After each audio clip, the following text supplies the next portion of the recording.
그래서 마태복음으로 넘어가지만 그 공백 기회가 있었다는 것에 대해서 일반적으로는 생각하지 않죠.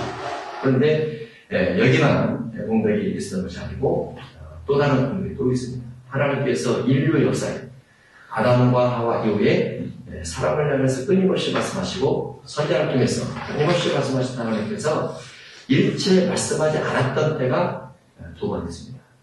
그 하나가 말라기에서 마태복음까지 하나이고, 또 한 가지는 이스라엘 백성은 애굽에 내려가서 요셉 이하에 내려가서 모세가 등장될 때까지, 그때 400년입니다. 그 400년 기간에도 하나님께서 이스라엘 백성 가운데 아무 말씀도 주지 않으시고 다만 축복만 이어지겠던 부분도 우리가 생각해 볼 수 있는데, 그래서 성경 안에는 하나님께서 인류 역사상 침묵했던 부분이 두 부분, 곧 800년, 400년과 400년에서 800년이 기록되어 있습니다. 그러면 그 시대는 무엇 때문에 하나님께서 침묵을 하셨을까? 그리고 우리가 신앙생활하면서 하나님께서 응답해 주지 않는 경우가 있을 때 왜 하나님은 나의 기도에 침묵하실까? 이런 부분들을 성경을 통해서 살펴보도록 합니다. 제가 마태복음을 가지고 궁금한 부분들을 찾아서 정리를 한 것을 문맥장으로 나눠서 문맥장 부분을 마태복음이나 수요일에 해나가고 생각합니다. 하나님이 침묵하신 이유가 세 구절 정도에서 이렇게 있습니다. 시편 22편 2절에는 내 하나님이여 내가 낮에도 부르짖고 밤에도 잠잠하지 아니하나 응답하지 아니하시나이다. 이렇게 되면서 밤낮 부르짖지만은 하나님께서 말씀하지 않았다, 이런 부분이 되어 있습니다. 우리가 기도하는 삶 가운데서 부르짖는다, 잠잠치 않는다라는 표현이 문맥상 같은 부분인데, 뭔가 소원이 있다 하더라도 밤낮을 기도하는 것은 쉽지는 않죠. 어쨌든 낮에도 부르짖고 밤에도 잠잠치 않았지만 하나님은 침묵하셨습니다. 이사야 64장 12절 함께 있습니다. 시작. 여호와여 일이 이러하거늘 주께서 아직도 가만히 계시려 하시나이다. 주께서 아직도 잠잠하시고 우리에게 심한 괴로움을 받게 하시려나이다 하면서 고통 중에 부르짖음에도 불구하고 하나님께서 말씀하지 않는 것에 대해서 이사야 선지자가 외치는 부분이 기록되어 있습니다. 하나님께서 우리가 부르짖는 대로 응답하시고 말씀하신 대로 하나님 말씀해 주신다면 너무 기쁘죠. 그러나 잠잠할 때 하나님의 존재성까지 의심하고 우리의 신앙까지 의심하는 일들이 생기게 되는데, 성경 안에서는 하나님이 침묵할 때가 있습니다. 사무엘상 28장 6절 사울 왕을 향해서 침묵했던 부분입니다. 시작.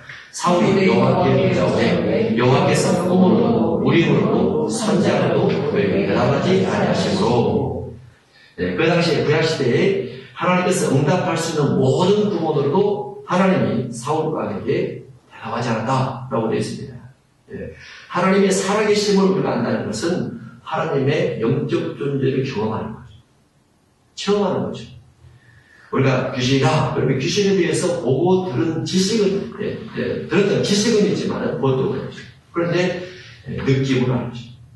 그러니까 하나님의 존재에 대해서도 느낌을 알 수 있죠. 그런데 하나님의 사람을 통해서 뭔가 말씀하려 하실 때에 여기 되어 있는 것처럼 꿈으로도 꿈에 나타날 수 있습니다.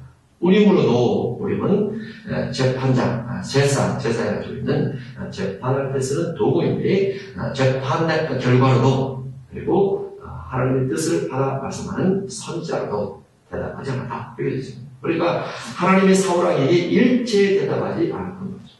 선지자 같으면 하나님의 뜻을 받아 전달하는 자이지만은 사울 왕을 위해서 물을 때 하나님께서 그 선지자에게도 일체에 대답하심과 응답하심을 주지 않았다, 이렇게 되는 거죠. 아주 답답한 노릇입니다.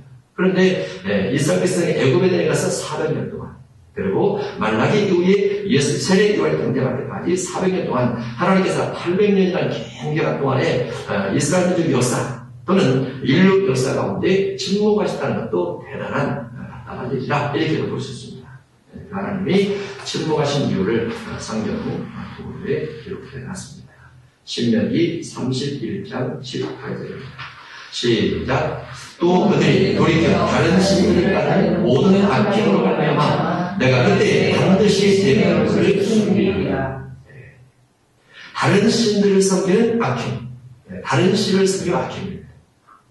자신을 지나치게 의지하는 것도 신이요, 악행이요. 우상, 말 못하는 사람이 만든 수고물, 금, 운, 나무, 조각, 불, 이와 것들을 향해서 신이라 말하는 것도 악행이. 그러면 하나님을 섬겼던 사람들이 이와 같은 다른 신들을 따를 때 하나님께서 그들을 향해서 얼굴을 씁니다. 응답해 주지 않는다. 그런 침묵하시고 일제 말씀하셔야 된다. 이렇게 되어 있습니다. 만약에 우리의 삶 속에 이런 부분이 있다면 하나님께서 여전히 얼굴을 숨길 겁니다. 그러나 이런 부분에서 돌이켜서 주님을 찾는다 하면 주님께서 만나주시죠. 반드시 만나주십니다. 두 번째로 죄악이 있습니다. 이사야 59장 1절인데 1절이 앞에 1절과 2절, 3절까지 함께 읽도록 하겠습니다. 시작. 여호와의 손 짧아 구원하지 못하신 도 아니요 귀가 나여 듣지 못하신 도 아니라 오직 너희 죄악이 너희와 너희 하나님 사이를 갈라놓고 너희 죄가 너희 얼굴을 가리어서 너희에게서 듣지 않으시게 하느니라.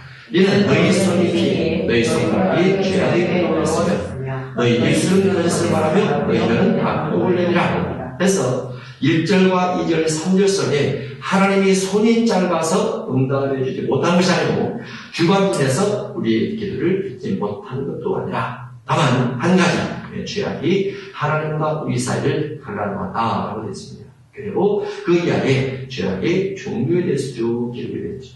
하나님은 응답하고 싶다는 말이죠. 하나님은 말씀하고 싶다는 말이죠. 하나님은 우리의 삶의 문제를 해결해 주고 싶다는 말이죠. 하나님은 국가의 문제도 해결해 주고 싶다는 말이죠. 그런데 죄악이 하나님과 기도하는 자 사이에 가로막혀 있어서 하나님께서 응답할 수 없음을 말씀하고 있는 거죠. 결국은 하나님께서 침묵하신 이유는 죄악 때문이다. 이럴 수 있는 거죠. 또 이것도 우리가 감사해서 생각할 것은 어떠한 죄악이 있다 할지라도 주 앞에 나와 회개를 하고 용서를 구하게 되면 주님께서 그 죄악을 없는 것처럼 여기시는 자비스러움이 있다는 거죠. 우리가 하는 말로 죄 안 믿는 사람이 되는 거죠. 다 죄를 짓죠. 크고 작을 뿐, 종류만 다를 뿐, 다 죄이죠. 머리 위에 있는 대통령으로부터 저 발달에 있는 어떠한 노수절까지라도 죄 안 믿는 사람이었습니다. 가로가다 나고 말하는 욕까지도 이렇게 세우면은 그만은 스스로 의인이 죄다 이렇게 보내주게 됐습니다. 문제는 하나님께서 죄인을 찾는 것이 아니고 의인을 찾는 것이 아니고 자기 스스로 죄인됨을 인정하면서 하나님께 나와 죄 사함을 요구하는 자를 찾는 것이죠. 요구하는 자. 그래서 하나님의 요구에 우리가 맞춰서 내가 죄인이다 라고 나아갈 수 있는 사람이 하나님께서 그의 죄를 가리우십니다. 죄를 보여요 가리우시죠. 덮어주시죠. 다 덮어줍니다. 덮어지면 의이 되고 덮어지면 하나님께서 보신 선한 사람이 됩니다. 덮어지게 되면 그리고 거룩한 자가 되고 덮어지게 되면 거기서 하나님께서 우리의 기도를 들으실 준비가 되어든다. 이렇게 볼 수 있습니다. 그래서 하나님은 죄인된 사람보다는 스스로 자신을 다 주어서 하나님 앞에 보이려는 그와 같은 사람을 요구하신다. 이렇게 볼 수 있는데 하나님의 침묵하는 이유는 죄악 때문이야. 죄악을 돌이켜 회개할 때 하나님께서 우리를 만나주신다. 이렇게 되어 있습니다. 4절 이하에 보면 공의대로 소송하는 자도 있고 법정을 말합니다. 어떤 한 국가적 어려움들은 개인에 대한 어떤 죄성도 연결되어 있지만은 국가를 다루는 재판장들의 공의 또는 공의가 없는 불법 이와 같은 부분에서 죄악이 주어지게 되는데 공의대로 소송하는 자가 없으면 하나님이 그들을 향해서 진노할 수밖에 없고 하나님의 얼굴을 할 수밖에 없다는 거죠. 진실하게 판결하는 자도 없으며 허망한 것을 의뢰하며 거짓을 말하며 악행을 잉태하여 죄악을 하며 독사의 알을 보며 검에 죽을 자라니 그 알을 먹는 자는 죽을 것이요 그 알이 밟힌즉 터져서 독사가 나올 것입니다. 그 장소는 옷을 입을 수 없을 것이요 그 행위는 자기를 가릴 수 없을 것이며 그 행위는 죄악이 되니라. 손에는 후악한 행동이 있으며 발은 행악하기 바라고 무지한 피를 흘리게 신속하며 생각은 악한 생각이라. 발과 손 그리고 생각 이 모든 것이 악적이 있으니 하나님께서 그들을 향해서 얼굴을 가리울 수밖에 없다라고 기록이 되어 있습니다. 예수님께서 이 땅에 오셨을 때 세리와 죄인들과 직사를 하십니다. 세리들은 당시에 물질적 욕심이 많아서 이스라엘 백성들 대상으로 세금을 착취, 갈취한다라고 인정되어졌고 그 인정됨을 통해서 이스라엘 많은 사람들이 그들을 죄인이라 하면서 손가락질을 했습니다. 그렇지만 주님은 그들과 친구가 되시고 그들은 주님을 만났을 때 회개함으로 용서되게 했습니다. 우리의 머리의 기억 속에는 죄가 남아있지만 그럼에도 불구하고 주 앞에 나와 용서를 구할 때 주님께서 깨끗하게 덮어주는 축복이죠. 그것을 은혜라고 하는 겁니다. 덮어진 죄 앞에는 주님께서 빠지거나 물질이 없습니다. 그래서 십자가 보면 구약의 짐승의 피는 해마다 죄를 기억나게 하는 것이지만 예수님의 십자가 피는 해마다 죄를 기억나게 하지 못하고 죄를 없애버린다 라고 되시죠. 그래서 하나님께서 하나님의 아들의 피 흘림을 믿고 회개한 자에게 깨끗하게 덮어주심의 축복이기 때문에 우리가 하나님을 만났을 때 하나님으로부터 축복받고 하나님으로부터 뭔가 응답받으려 할 때 이 회개는 절대적 조건이 된다. 이렇게 볼 수 있죠. 또 그와 같이 우리가 회개함으로 주 앞에 나가될 때는 아버지에 대해서 크게 얽매지 말아야 된다. 이렇게 볼 수 있죠. 이제 애굽의 침묵을 보도록 하겠습니다. 여기 하나님께서 애굽에 400년 동안 침묵하셨나? 아까에서 말했던 주야복인데 창세기 15장 13절에 기록되어 있습니다. 함께 했습니다. 시작. 여호와께서 아브라함에게 이르시되 너는 반드시 알라. 내 자손이 이방에서 되게 되어 그들에게 섬기겠고 그들은 400년 동안 내 자손을 괴롭게 하리니. 400년 동안 애굽에 종살이하면서 이방에 종살이하면서 이방에서 계게 되는데 그들을 섬긴다. 그들을 섬긴다. 그들을 어떻게 보면 애굽 사람들을 섬긴다. 이렇게 볼 수 있는데 애굽 사람들은 주인이요 이스라엘 백성들은 종이 되기 때문이죠. 그런데 단순히 그들만 섬긴 것이 아니고 여호수아 24장 14절 이하에 그들이 무엇을 섬겼는가가 기록되고 있습니다. 물론 그들 조상들로 보면 모세가 찾아갈 때 이스라엘 백성들의 조상은 아브라함, 이삭, 야곱으로 출발되는 믿음의 조상들입니다. 그리고 요셉이 그 땅에 내려가서 하나님의 일을 감당함으로 총리가 됐고 총리로서 알고 있었던 사람들, 총리로서 하나님의 은혜를 받아서 7년 흉년을 7년 풍년 때 대비를 해서 결국 민족을 살렸던 그것을 기억했던 사람들은 요셉과 그 가족들, 곧 70인과 그 가족들을 기억해서 그들에게 선대했고 또 요셉을 중심해서 지금을도 여호와 하나님을 철저하게 경외했다. 이렇게 볼 수 있습니다. 그런데 400년이 흘러가면서 그들의 신앙이 변질된 거죠. 여호수아 24장 14절 시작. 그러므로 이제는 여호와를 경외하며 온전한 마음과 진실함으로 그를 섬기라. 너희의 조상들이 강자족과 애굽에서 섬기던 신들을 치워버리고 여호와만 섬기라. 아멘. 강 저쪽에서 요단강을 건너오기 저쪽에서 꼭 광야죠. 애굽에서 섬기던 신들을 지어버리라. 애굽에서 신들을 섬깁니다. 그러면 애굽의 이스라엘 백성들이 400년 살면서 요셉을 중심했던 그 시대는 여호와 하나님을 섬겼지만은 요셉이 죽고 요셉을 알지 못하는 왕들이 등장을 하면서 그 땅에서 애굽에 있는 신들을 섬길 때 그 신들을 여호수아가 가나안 땅에 들어가서는 다시 섬기지 말라라고 말하면서 지어버리라. 오직 여호와만 섬길 것을 말씀하고 있습니다. 그래서 애굽의 400년이라는 하나님께서 아브라함과 약속한 기간이긴 하지만 하나님께서 침묵했던 이유는 애굽에 살면서 그들의 다른 신들을 섬겼었더라 나오죠. 그리고 그들의 조상이 아브라함, 이삭, 야곱임에도 불구하고 믿음이 철저해서 요셉을 통해서 애굽에 들어와 흉년을 변하여 민족이 살려졌던 그와 같은 조상을 가지고 있었음에도 불구하고 그 후손들은 다른 신들을 섬겨서 결국은 하나님께서 그들을 빼낼 때 애굽의 신들이 아무것도 아닌 애굽의 우상들이 아무것도 아닌 것을 증명해 보이시면서 몇 가지 재앙을 내렸고 그 재앙에 애굽의 신들이 다 패배했습니다. 그리고 가나안 땅에 들어가면서 하나님 외에 다른 신을 섬기지 말 것을 강력하게 말씀하고 있습니다. 우리가 주를 믿고 주님을 영접한 경우에는 예수 그리스도 한 분, 하나님 한 분만을 잘 섬겨야죠. 그분이 신이십니다. 우리가 신을 섬긴다는 것은 내가 육신적으로 연약한 무언가를 가지고 있고 육신적으로 한계된 무언가를 가지고 있어 나보다 훨씬 더 전능하시고 나보다 훨씬 더 전지하시고 나보다 훨씬 더 내 삶에 비해 나를 이끌어갈 수 있는 분으로 내 신을 섬기는 거죠.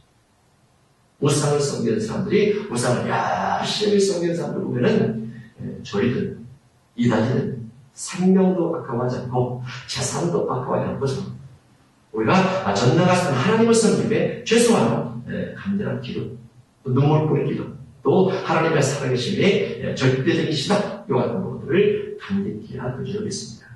우리가 악을 섬기지 않고 우상을 섬기지 않고 하나님만 섬기게 되면 하나님께서 우리에게 침묵할 이유가 없다라고 볼 수 있습니다. 그렇지만 그 애굽의 400년 동안에도 아브라함, 이삭, 야곱, 유다, 베레스, 베스론, 람으로 이어지는 족보는 그대로 있습니다. 족보는 혈통에 의한 족보가 남아있죠. 그리고 말라기 이후에 세례 요한을 주는 때까지 400년 이때로 침묵하시던 거죠. 침묵했던 내용이 마태복음 4장에 되어 있습니다. 읽겠습니다. 시작. 나사렛을 떠나 서불론과 납달리 지경 에베냐는 아브라함에 가서 사셨습니다. 이는 선자 이삭을 보내어 하신 말씀을 이루려 시지라 했습니다. 서불론 땅과 납달리 땅과 그가 강적한 에베길과 이방의 갈릴리와 흑암에 가는 백성이 큰 빛을 보아하고 사방의 땅과 그들의 땅에 자들에게 빛이 비치하더라. 나사렛을 떠나 스불론, 납달리, 가버나움 그리고 갈릴리 이 같은 지역은 다 이스라엘 지경 밖이야. 이스라엘 지경 안에. 그런데 왜 이방의 땅 이렇게 표현되느냐? 한 이스라엘 민족 안에 있지만은 죄 있는 지역이라. 또 가난한 사람이 사는 지역이라. 그래서 이방이 취급을 하고 이스라엘 민족 백성 아닌 것처럼 이스라엘 사람들이 취급을 했습니다. 그러다 보니까 그들이 거슬러 올라가면은 아브라함, 이삭, 야곱으로 또는 다윗으로 이어지는 혈통적 조건을 가지고 있음에도 불구하고 신앙이 변질돼서 없어져 버렸단 말이죠. 하나님께서 그들 가운데 응답할 수 없는 환경적 부분을 가지고 있는 거죠. 그래서 말라기 이후에 세례 요한이 등장할 때까지 이스라엘 백성들 가운데서는 늘 사모했던 것이 두 가지가 있는데 한 가지는 메시아 곧 그리스도가 언제 올까라는 사모입니다. 또 한 가지는 그리스도 앞에 오는 선지자가 누가 올까? 이와 같은 것에 기대를 가지고 있었다. 이렇게 볼 수 있죠. 그들이 주님을 섬겼던 조상들 가지고 있음에도 불구하고 그들이 다른 신을 섬기게 되고 그들이 하나님 외에 이방 신을 섬기게 돼서 마치 이방인처럼 또 죄인처럼 지어진 것을 가지고 이렇게 되어가 하면 우리가 주를 믿는 신앙 가운데서 주 외에 다른 신을 찾거나 주 외에 스스로 하나님의 존재성을 전심으로 찾지 않으면 하나님께서 우리의 삶에 침묵할 수 있고 반대로 우리가 주님을 전심으로 찾고 우리가 지은 죄를 주의 용서를 구하면서 회개를 하게 되면 하나님께서 우리를 만나주신다. 이렇게 볼 수 있습니다. 우리가 주님을 전심으로 찾아서 주님을 만나는 축복이 있으시길 바랍니다. 저는 한 사람이 있는데 그 한 사람이 저한테 기도했습니다. 그런데 삶이 아주 어려웠어요. 삶이 아주 어려워서 살아날 길이 없는 거죠. 살아날 길이 없어서 기도회를 할 것이 없었어요. 모든 것에 대해서 다 실패를 했어요. 하나님은 침묵하시고 말씀하는 거죠. 기도가 간절해지기 시작했어요. 눈물 나기 시작했습니다. 아침에도 기도하고 점심때도 기도하고 저녁때도 기도하고 기도할 때마다 눈물을 납니다. 먼 나라에 갔습니다. 부모도 의지할 수 없고 형제자매도 의지할 수 없는 외로운 외국 땅에서 기도밖에 할 것이 없었어요. 성경을 읽고 기도하고. 그래서 제가 그에게 그런 말을 했습니다. 주님께 질문을 했지. 끊임없이 묻는 기도를 해요. 왜냐하면 대화를 하고 싶은 거죠. 부모님이 안 계시고 또 혼자 있기 때문에 외로운 거죠. 그래서 주님께 계속 질문하듯이 말라 기도를 하고 있어요. 1시간 기도하고 2시간 기도하고 어쨌든 나를 세면서 기도합니다. 하나님이 누군가를 모르는 거죠. 막연하게 합니다. 그래서 우리 육체 안에 내 심장 안에 예수님의 형상을 닮은 예수님이 계시는데 그분께서 내 몸 안에서 누구가 남아 계시듯이 아니면 내 몸 안에 내가 이중상 나라는 사람이 하나 있고 예수님이 예수님의 그림자 형체처럼 내 몸 안에 들어와 있다라고 생각해서 끊임없이 그분에게 질문을 던지라고 말을 했어요. 근데 어느 날 내 면에서 뭔가 소리가 들리더라고요. 소리가. 질문을 했을 때 갑자기 머릿속에 생각이 떠오르더라고요. 성경을 읽으면서 궁금한 것을 가지고 의심을 하니까 의심하지 말라 라는 소리가 들립니다. 그리고 주님과 소통하기 시작했어요. 누구십니까? 물었답니다. 주님이야. 이렇게 대답합니다. 안 믿게 됩니다. 그랬답니다. 의심하지 말라. 이렇게 말합니다. 제가 어떻게 해야 될까요? 성경을 읽고 의심하지 말라. 그리고 또 읽고 또 기도하. 이렇게 말합니다. 민족에 대한 기도를 부탁했습니다. 이 민족 속에 여러 가지 어려운 상황이 예견되어 있는 것처럼 말하고 있는데 그런 부분도 기도를 해보라. 이렇게 말을 했습니다. 주님께 물었답니다. 주님, 대한민국의 미래에 대해서 하나님의 지키심과 보호하심이 필요합니다. 라고 얘기합니다. 안 좋은 소문들이 나타나고 있는데, 늘려지고 있는데, 어떻게 하면 좋겠습니까? 근데 그 기도를 하니까 눈물이 엄청 많이 나오면서 심장이 쓰라게 돼요.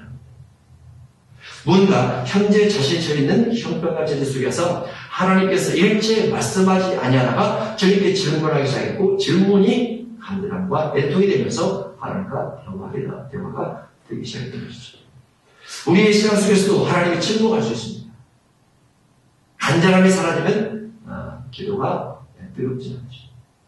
삶의 민족의 직구의 자녀의 또는 내 관계 속에서 해결되지 못한 그런 부분을 가지고 하나님을 전적으로 의지하는 그 믿음이 생겼다면 우리는 기도가 생기는 것입니다. 그리고 하나님께서 무언가 나타나셔서 한 번 말씀해 주신다. 무언가 한 번 알수해 주신다. 무언가 하나님의 뜻을 음성으로 들려주신다 하면 그 이후의 문제는 좀 더 쉬워지리라 이렇게 봅니다. 우리가 이와 같은 말씀을 기억을 해서 하나님께서 침묵하신 이유가 혹시 죄악 때문이 아닐까? 나의 죄 때문이 아닐까? 민족의 죄 때문이 아닐까? 또는 집안의 죄 때문이 아닐까? 이런 부분을 한번 기억하면서 저한테 이렇게 기도를 합니다. 그러면서 여러 가지 묻는 기도를 함으로 하나님의 음성이 내면 속에서 들려주는 축복이 되기를 바랍니다. 주님은 살아계십니다.